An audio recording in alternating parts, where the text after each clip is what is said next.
بسم اللہ الرحمن الرحیم۔ السلام علیکم دوستو، پچھلی ویڈیو میں ہم نے ذکر کیا تھا کہ کیسے غزوہ بدر کا آغاز ہوا۔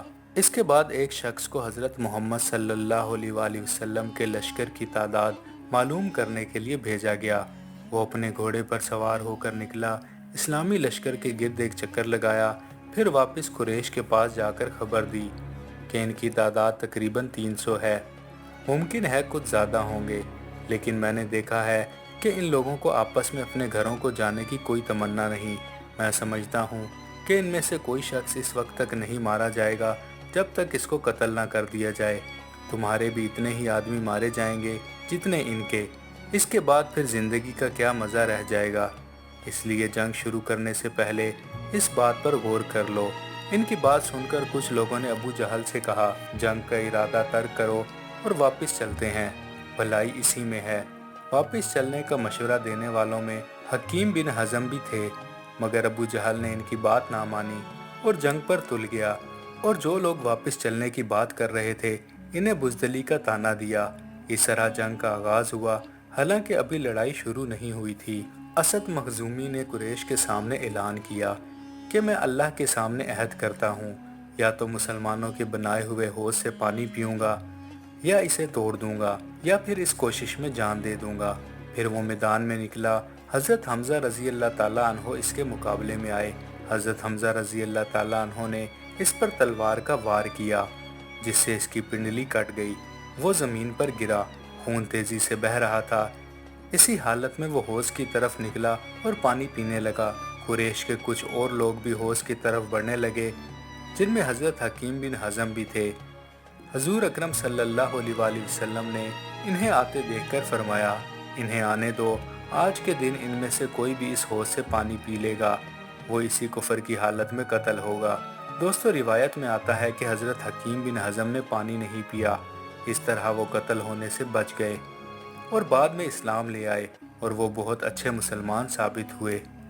کہتے ہیں کہ سب سے پہلے عتبہ، اس کا بھائی شیبہ اور بیٹا ولید میدان میں آگے نکلے اور للکارا، ہم سے مقابلے کے لیے کون آتا ہے؟ اس للکار پر مسلمانوں میں سے 3 انصاری نوجوان نکلے۔ یہ تینوں بھائی تھے، ان کے والد کا نام افرا تھا۔ ان تینوں نوجوانوں کو دیکھ کر قریش نے پوچھا، تم کون ہو؟ انہوں نے جواب دیا، ہم انصار ہیں۔ قریش نے کہا، تم ہمارے برابر کے نہیں، ہمارے مقابلے میں مہاجرین میں سے کسی کو بھیجو، ہم اپنی قوموں کے آدمیوں سے مقابلہ کریں گے۔ اس پر نبی اکرم صلی اللہ علیہ وآلہ وسلم نے انہیں واپس آنے کا حکم فرمایا۔ یہ تینوں اپنی صفوں میں واپس آ گئے۔ آپ صلی اللہ علیہ وآلہ وسلم نے ان کی تعریف فرمائی اور انہیں شاباش دی۔ پھر آپ صلی اللہ علیہ وآلہ وسلم نے فرمایا، اے عبیدہ بن حارث اٹھو، اے حمزہ اٹھو، اے علی اٹھو۔ یہ تینوں فوراً اپنی صفوں میں سے نکل کر ان تینوں مشرکین کے سامنے پہنچ گئے۔ ان میں عبیدہ بن حارث رضی اللہ تعالیٰ عنہ عمر میں بڑے اور بوڑھے تھے، ان کا مقابلہ عتبہ سے ہوا۔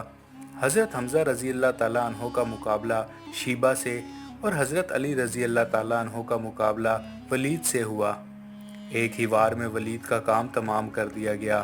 عبیدہ اور عتبہ کے درمیان تلواروں کے وار شروع ہو گئے۔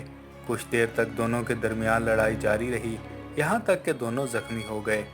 اس وقت حضرت حمزہ رضی اللہ تعالیٰ عنہ اور حضرت علی رضی اللہ تعالیٰ عنہ اپنے اپنے دشمن کا صفایا کر چکے تھے، لہٰذا وہ دونوں عبیدہ کی طرف بڑھے اور عتبہ کو ختم کر دیا۔ پھر زخمی عبیدہ بن حارث رضی اللہ تعالیٰ عنہ کو اٹھا کر لشکر میں لایا گیا اور آپ صلی اللہ علیہ وآلہ وسلم کے پاس پہنچا دیا گیا۔ انہوں نے عرض کیا، یا رسول اللہ، کیا میں شہید نہیں ہوں؟ آپ صلی اللہ علیہ وآلہ وسلم نے ارشاد فرمایا، میں گواہی دیتا ہوں کہ تم شہید ہو۔